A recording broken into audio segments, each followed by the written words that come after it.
Hello there! How has 2020 been for you? I think it's been pretty much like that for all of us, hasn't it? Alright, bad jokes aside. Hi, I'm back. Kinda, sorta, maybe. For those of you who may be familiar with me, who may be part of my subscribers, at the moment, that's 403 of you. I call you the 403 Club. You might be wondering where I've been for the last year or so. If you've just found this video by the off chance, who knows how the YouTube algorithm works these days? Who's ever known how that's worked? Then you might just have found this by chance and think, who the hell is that? Well, I'm just one guy who has my own YouTube channel, and I have been silent on that for the last year for personal reasons, but more specifically health reasons. And if you are one of my subscribers, or if you have seen any of my videos before, regardless, you might remember that last year I did a video on mental health issues that I was having. Now, those issues, well, let's be brutally frank here, I don't think mental health issues actually get cured in any way, shape or form. You just learn how to live with them. Hopefully you learn how to live with them. I have made a lot of progress in that regard, and I can say I am better.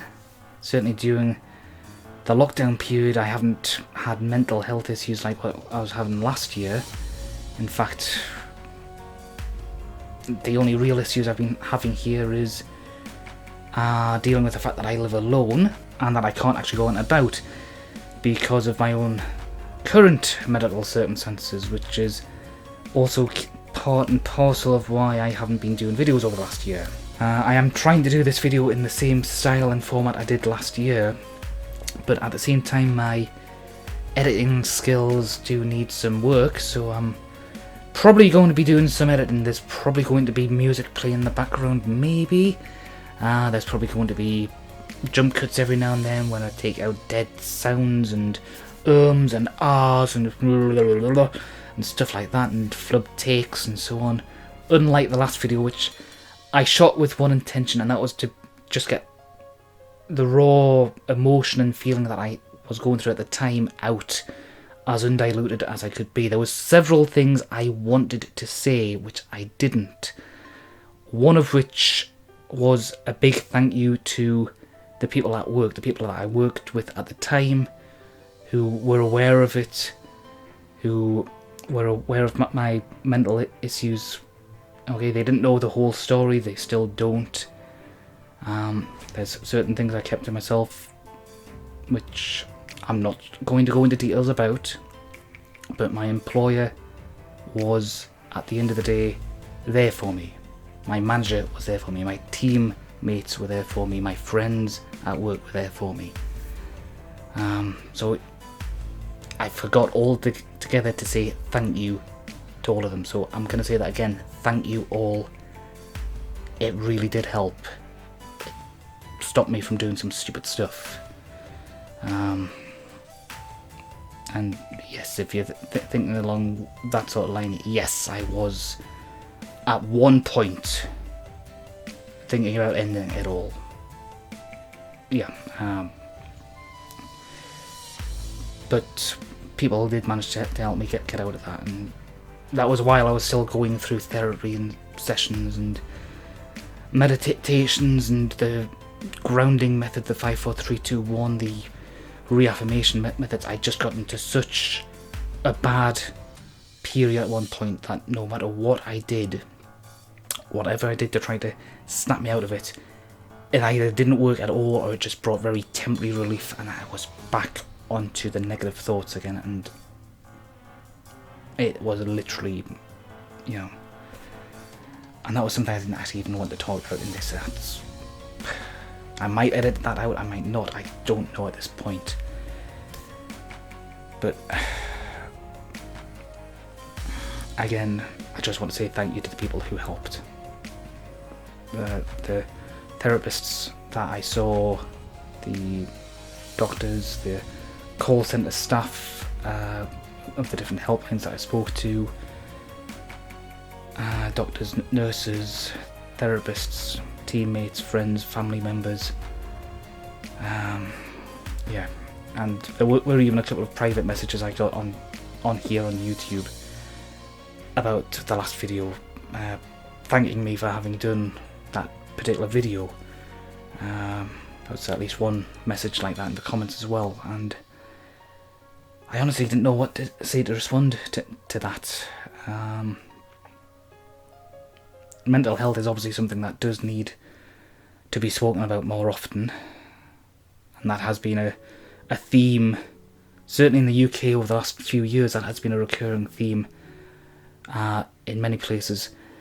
In some regards, I was lucky that I had my breakdown when I did, because my employer was actually providing more and more information, help and whatnot regarding those issues. And while I was a little slow to take it up, because in my head I was still thinking other things, that it wasn't a mental health issue, that was something else altogether, and that it would just go away, and obviously it didn't.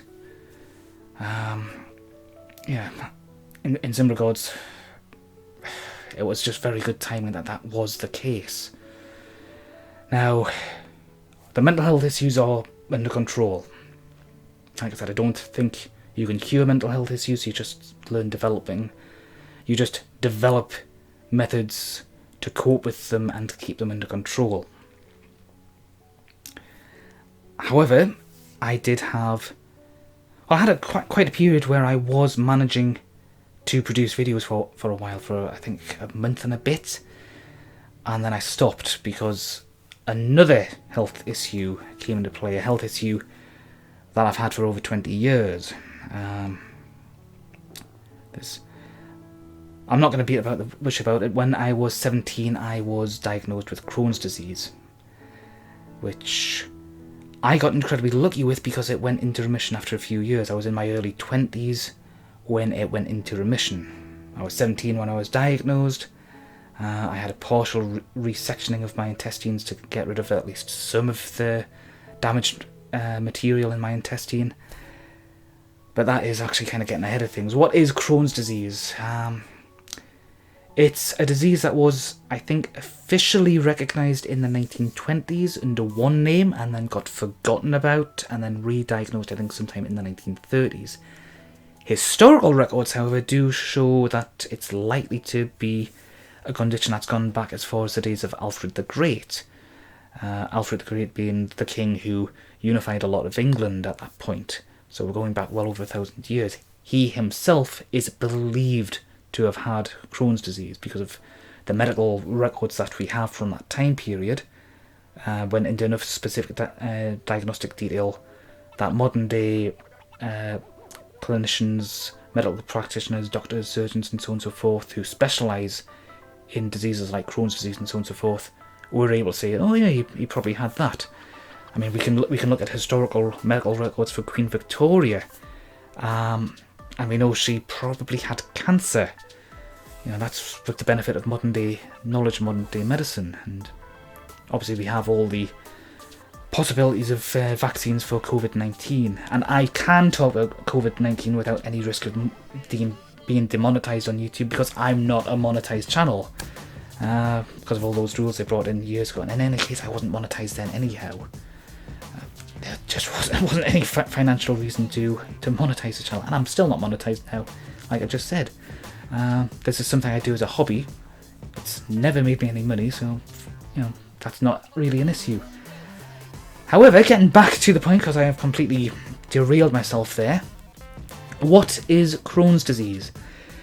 It is a chronic illness that can affect any part of the digestive system, and that basically means from the mouth down to the rectum.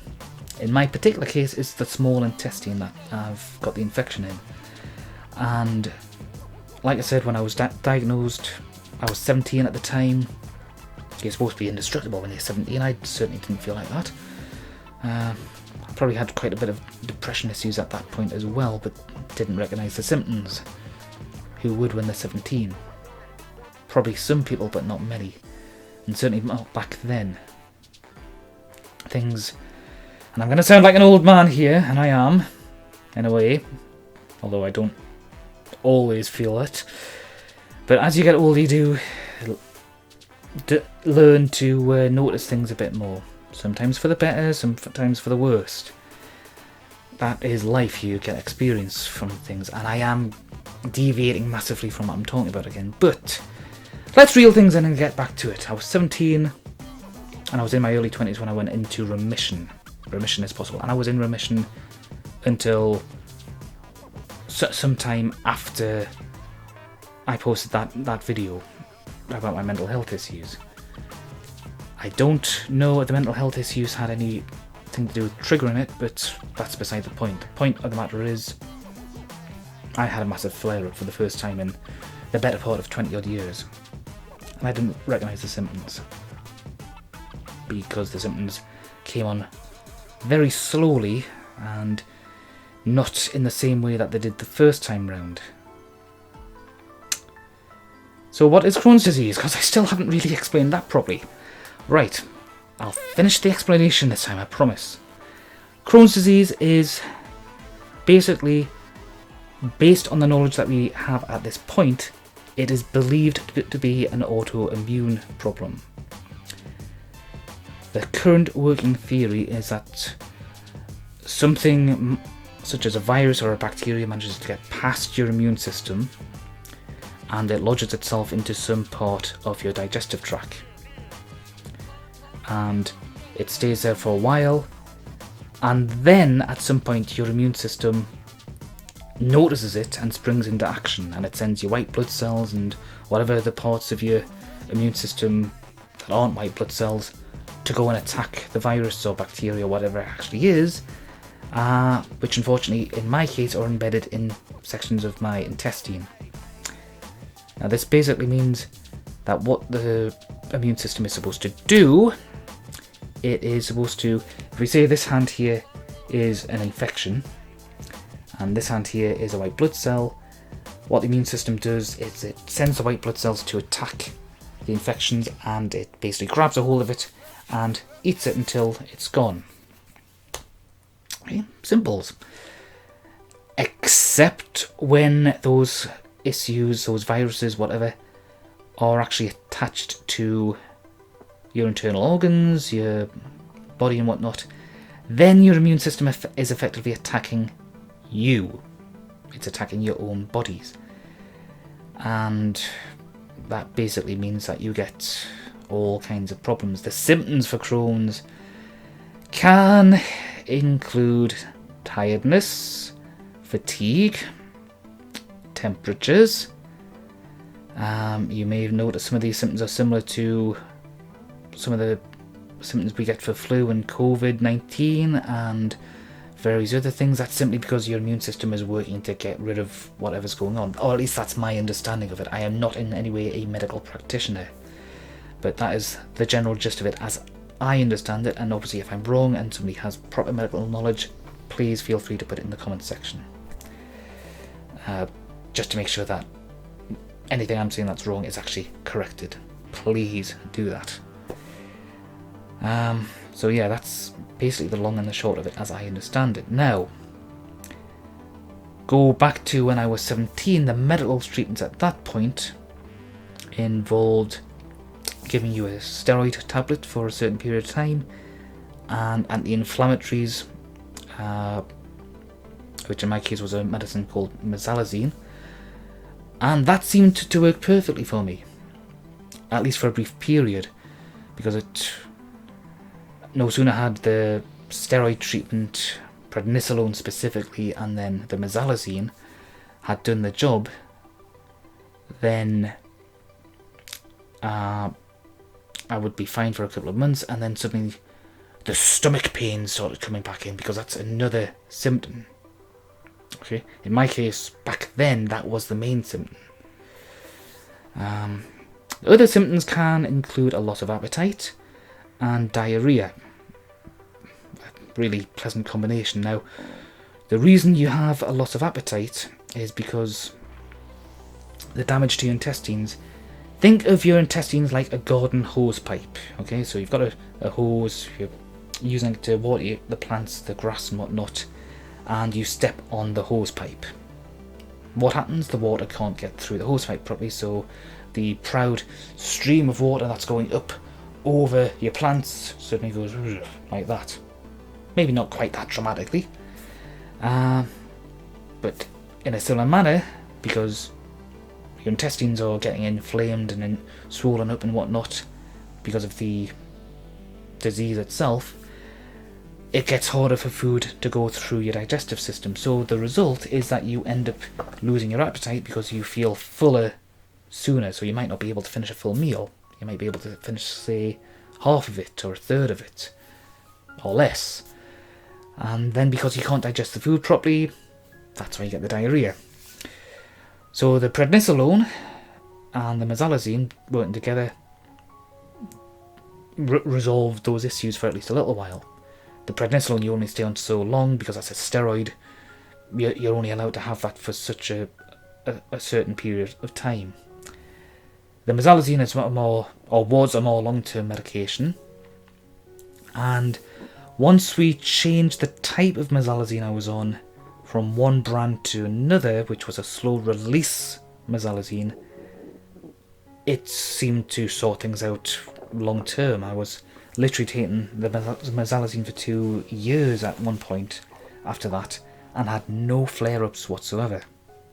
The main flare-up for me at that point had been the stomach pains, and we were talking stomach pains that were so powerful it felt like I'd been punched in the gut, and the microphone might even be picking this up. My guts are actually rumbling a little at the moment. That's been a persistent issue even when I was in remission, that I've always noticed quite drastically since I came down with the illness first time. But to get back to what I was saying, the mesalazine was a slow release version of the medication, which basically took longer to take effect in the body because it broke down slower, and that seemed to help. Now fast forward to my flare-up, and the symptoms I'm getting are just tiredness, fatigue, loss of concentration, tiredness, sleeplessness. They're not the symptoms I expect from Crohn's disease because I spent so long fighting the pain. The most recurring issue I was having at that point was always the pain more than anything else. And then diarrhea sorted up. But oddly, I always still had a full appetite. I could always manage to eat full meals, and that's been the case ever since the flare-up. The doctors were baffled. We did all kinds of blood tests. I started noticing more and more symptoms. I started thinking, well, could it be? And the doctors eventually managed to get an appointment sorted out with specialists, and that actually went through rather quick at that point, all said and done. And I did get seen by a specialist who recommended that I have an MRI scan, which was, I've had MRI scans before for other conditions, but other situations that have popped up, which I'm not going to go into now. But the long and the short of it, I had an MRI scan. A few weeks later I got a letter saying, we looked at your intestines, yep, you've got Crohn's flaring up again. Multiple sections this time, whereas the first time around it was just one. So that was less than pleasant. I basically sat down on the staircase and just shut down for a little bit. I should point out that otherwise my mental health issues were absolutely fine. This was the closest thing I'd had to any kind of mental breakdown again since then. But I didn't actually have a mental breakdown. I reminded myself I've gotten through this in the past, and I've been in remission for a long, long time. And from what I understand, it's actually relatively rare to go through a remission period that long. I don't think it's a record, I just think it's relatively rare from what I know. And if you yourself are a Crohn's sufferer, or if you know somebody who's a Crohn's sufferer who's had the same sort of period of time in remission or longer again, let me know. Really, let me know in the comments section, because that's something I want to follow up. But yeah, I just reminded myself that I've beaten it before, I can beat it again. The problem was that medicine has moved on somewhat in the last 20 odd years. They still use prednisolone in certain regards, but because they found methalazine to not be that effective for everybody, they decided that they weren't going to give me that. What they did do was they gave me an entirely different kind of steroid, which is supposed to be more effective than prednisolone. Unfortunately, I had bad side effects to that. They were side effects that weren't even listed on the medication. So they took me off that and put me on prednisolone. And then once the prednisolone came off, they put me on 2 different types of other medications. Not the methalazine, 2 other different types. And they did so with reluctance because of COVID-19. This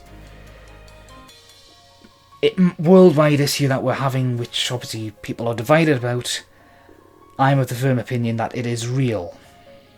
Okay, when medical experts are telling you this is a real thing, they're not joking. They have no reason to joke. Their job is to help you and protect you and get you well if you're ill and help you fix broken bones and so on and so forth if that happens. They are not there for any other reason than to get you healthy again or keep you healthy if you've been unhealthy. And of course, the thing about the steroid treatment in itself, both the newer type that didn't work for me and the prednisolone, they are medicines that somewhat affect your immune system and make it weaker. Okay, which obviously with everything that's going on around at this point, they don't really want to do that. They don't want to put people on medication that makes their immune systems weaker. The reason that they put you on medication to do so is because your immune system is going crazy. It's desperately trying to fight something that shouldn't be there, which is actually embedded in something that should be there. So what shouldn't be there is the virus or bacteria. Where it shouldn't be is inside my intestine, which obviously should be there. So yeah. So they use these medications to basically get your immune system to dial it down a bit. It's the same sort of thing that basically happens with transplant surgery. If somebody's had a kidney transplant, they get put on immunosuppressant medications, which is what I'm actually on at the moment. That's the other 2 types. And that's to stop your immune system from attacking those transplanted organs because they're not yours. Your immune system knows it's not yours, so it wants to do what it's supposed to do and get rid of it. Now, when they dial down your immune system, so to speak, it allows your body to heal itself. Your immune system and your body's ability to heal are 2 totally different systems. So dialing down the immune system has no effect on your ability to recover from, say, a cut on your arm or a broken bone or anything like that. Might affect your ability to fight a cold, but again, that's a different issue. So once the prednisolone treatment was done, they put me on tablets that I cannot pronounce the name of. I had to take at least 3 a day, and those tablets were designed, again, to restrict my immune system. The other medication is what's called a biologic, which is a new development as far as Crohn's is concerned. And you basically get what looks like an EpiPen. I'll put some information about EpiPens up somewhere around here.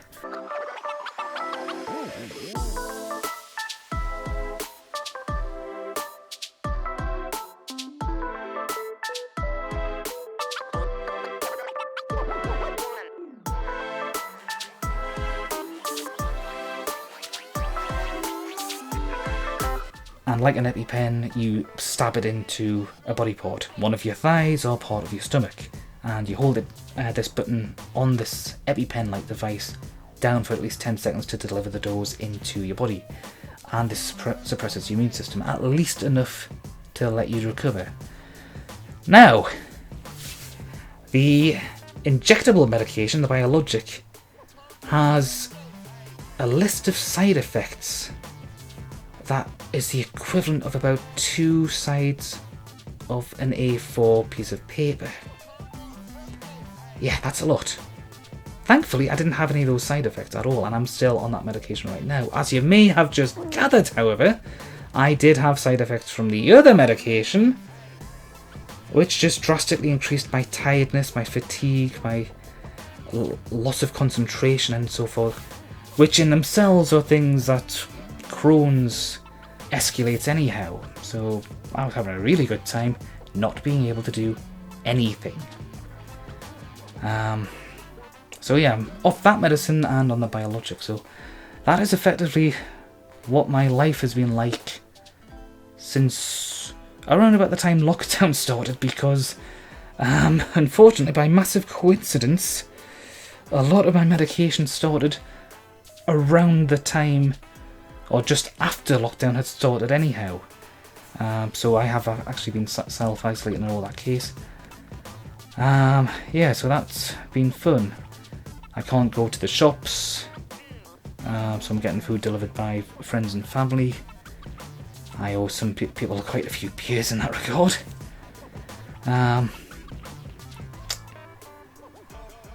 And thankfully, due to the nature of my work, my employment and whatnot, I can work from home anyhow. I did, however, have quite a substantial amount of time off on the sick just before lockdown and during the early period of lockdown as well. I am now back at work, and I'm obviously doing my day job anyhow as best I can under the circumstances, like a lot of other people. And again, I've got to thank everybody at work who's been helping in that regard. So that's the managers, not just my manager, but other managers as well, and my teammates, past and present, who have all been a big help. A lot of my present team don't even know my circumstances. The teams at my workplace do tend to change on a fairly regular basis, so I doubt any of them are watching. If they are, you have all been helpful anyhow. Whether you're on my current team or past versions of different teams I've been on, you have all been helpful. You know who you are, you all know what you've done to help me. And again, I want to say thank you, because that is something I meant to say in the last video, and I just can't say that enough. Even if it does sound cliche and soppy and whatnot, but I'm going to say it again. Thank you all very much. I do mean that. I do.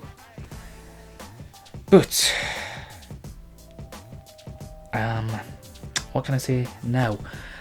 I'm doing this video because I'm basically announcing that I am going to slowly but surely start returning to stuff on YouTube. If I hadn't been going through all of this stuff, obviously I would have still been doing more stuff on YouTube anyhow.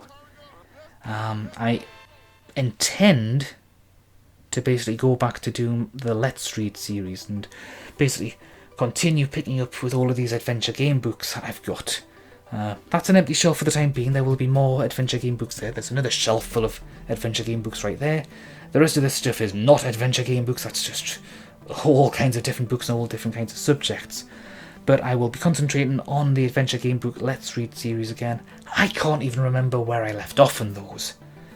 I just know that it's been the better part of a year since I last did a video. I've somehow still managed to get 403 subscribers, when I think the last time I did this I was around 200. I've still got other things that I'm going to be reviewing, the Bits and Pieces series. I'm going to try to rework some graphics for intro sequences and whatnot. I've recently managed to update the editing software that I use, and so on and so forth. So I'm not going to be going all guns blazing, because right now I am actually using up quite a lot of energy just to do this particular video. It's gone on a lot longer than I meant it to do. This is not scripted in any way, shape or form. I'm literally doing this on the fly, just like I did the last video. And there's likely to be things that I've forgotten to say, just like I did the last time, and I'll probably end up kicking myself for that in future anyhow.